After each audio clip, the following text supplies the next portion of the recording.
Hey guys, and welcome back to the channel. Just quickly before I get into the video, I want to just quickly say, there are people around me that are doing talking and they're discussing things. I don't think that you'll be hearing them too much, but it is possible that you might accidentally hear a voice drifting through the walls of this room. So if you do hear it, please just ignore it. It's not me. I'm not schizophrenic. Don't worry. I was a good boy and I took my medicine. Okay?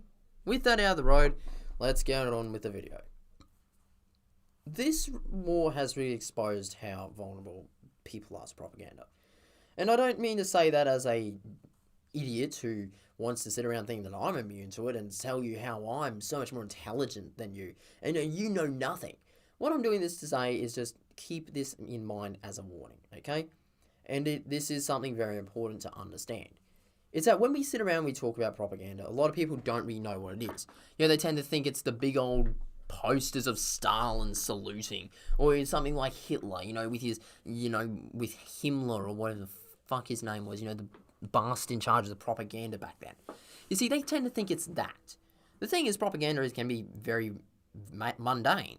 It can be very vague. It can be very boring stuff. It can just be a simple little news article that you come across. It could be the most well-meaning YouTuber that you've ever seen, just seeing something that somebody he looks up to said. And then it's like, oh, well, I'm going to, she nowadays, but, they saw something that something they look up to said, and they think that this is true, and they're going to say, yes, I agree with you, and then incidentally spread propaganda.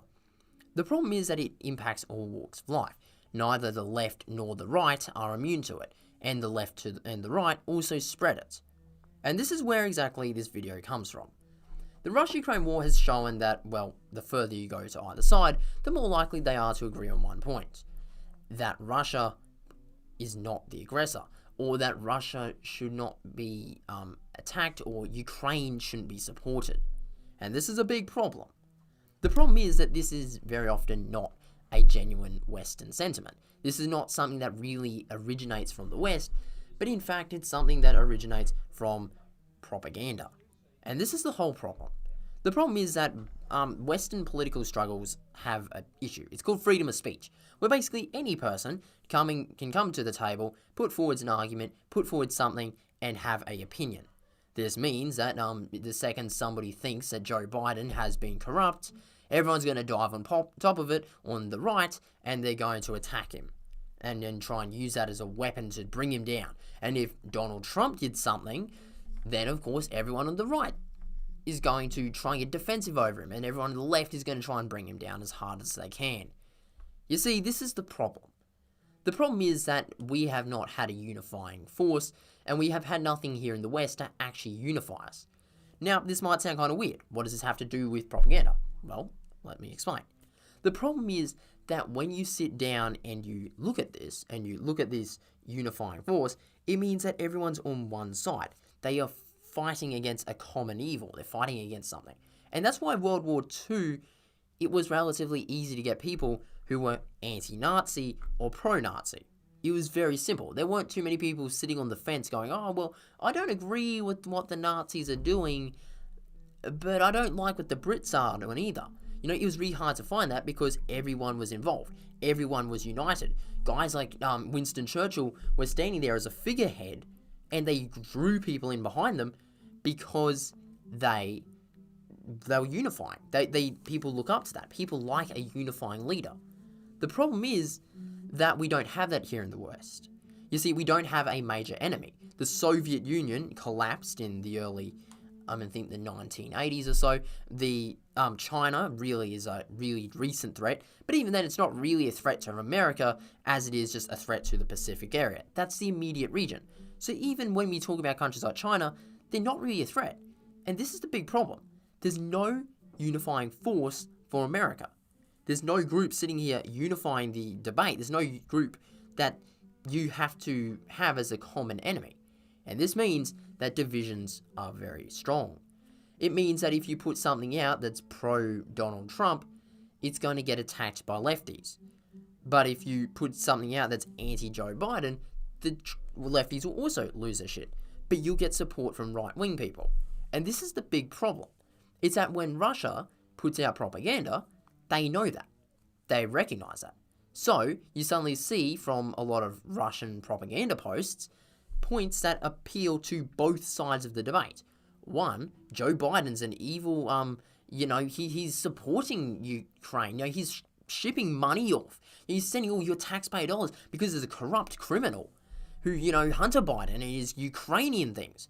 And that might be true. Maybe Hunter Biden does have corruption with Ukraine. But here's the thing. Last time I checked, Hunter Biden's businesses don't really benefit from an Abrams or a Bradley being sent to Ukraine. Because, in all likelihood, they've been destroyed.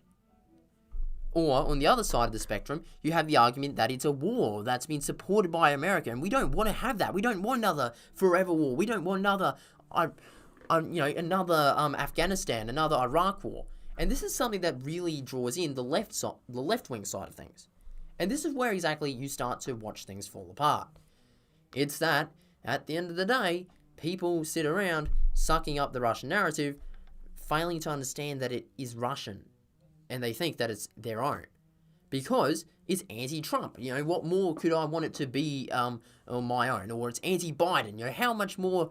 Well, because you're circulating a propaganda machine and circulating what a propaganda machine is putting out that's intentionally designed to get circulated. But people don't understand that. Then, of course, once we get past that, we come to another issue. Your centrists and independent thinkers. You see, these people are really just... I'm not even sure what they really are at this point. Are they willfully ignorant? Are they just propagandists? Are they just idiots sometimes? Because whilst I said at the start of this video, I'm not going to be attacking anyone, I want to sit down and just say, using an alternative source or alternative media does not mean it's independent. This is the thing so many people don't understand, okay?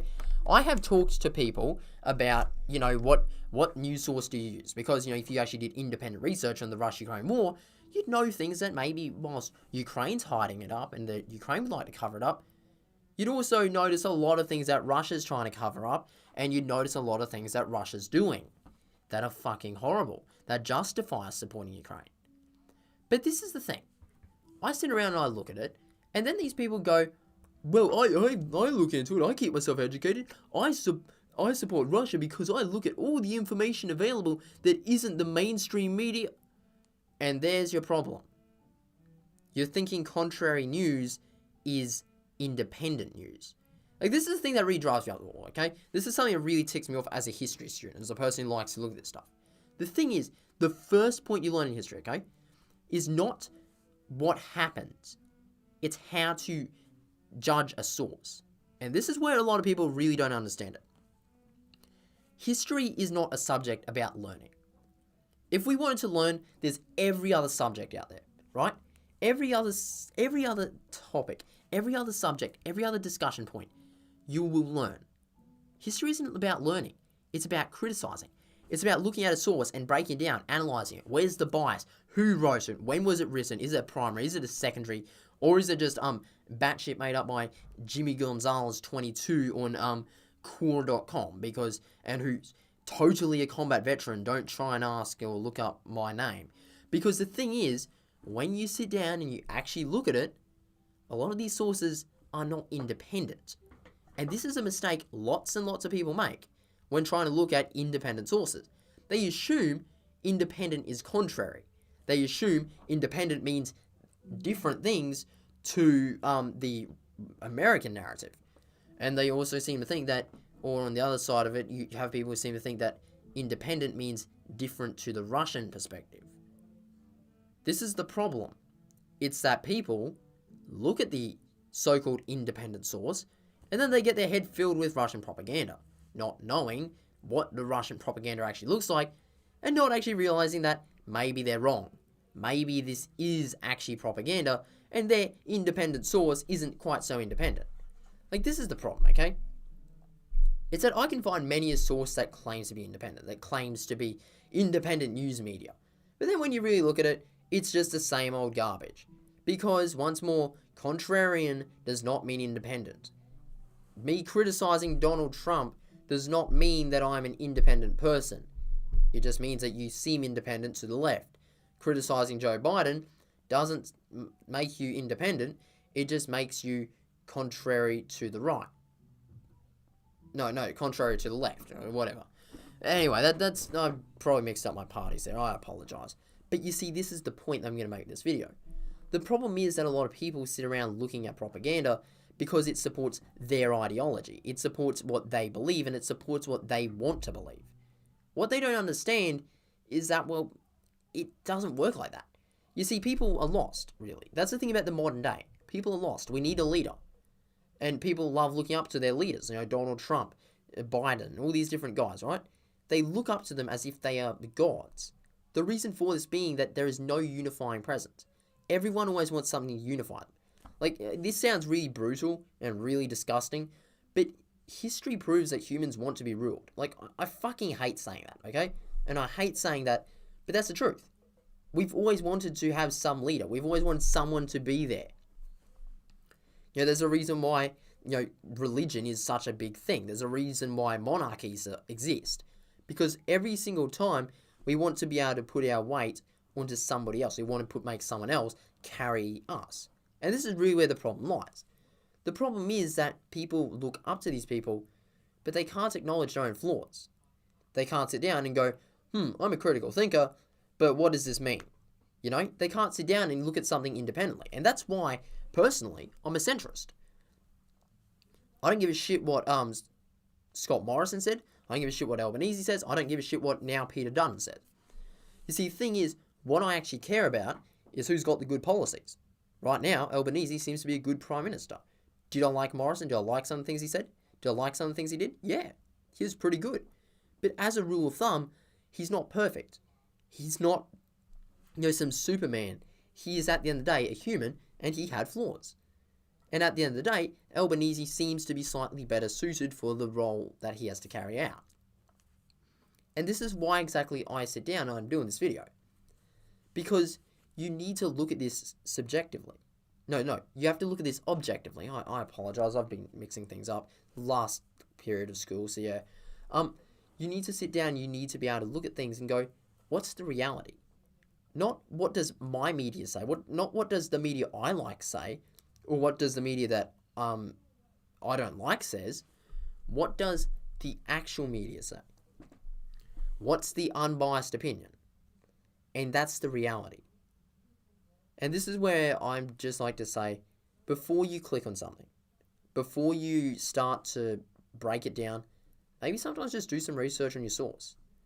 Because using Russia Today or a Russian-related source isn't going to be unbiased. It's going to have lots of bias. Using a pro-Ukrainian source is also going to have lots of bias. You see, there are reasons why I have some real questions about the Ukrainian counteroffensive. It's because I look into this. I like thinking. I question it. I think Ukraine's winning, but I don't think the counteroffensive is going as well as they claim it is. I don't think it's going as well as it should be. But I still think Ukraine's winning because overall, the evidence supports that. The claims the Russians are making are not as catastrophic as the Ukrainians, and when Ukraine loses a couple of cars, the Russians lose their shit, whereas the Russians, on the other hand, just lost a couple of tanks. And that's the reality of it. But yeah, that's it for now. Hope you all enjoyed. If you did, leave a like and subscribe. If you didn't, just leave a comment down below. Tell me why you didn't like it. Clicking the dislike button doesn't really help because, well, one, people still watch my content regardless. Like, even one of my videos, the worst dislike ratio I've ever had, still has likes and still has over 200 views. So, pressing the dislike button doesn't fix anything. What fixes things is you giving me constructive feedback. But yeah, that's it for now. Hope you enjoyed. If you did, leave a like and subscribe. If you didn't, again, leave a comment. Really helps the channel. I appreciate everything. And thank you so much for watching. And I'll catch you on the next one. Thank you so much. Bye.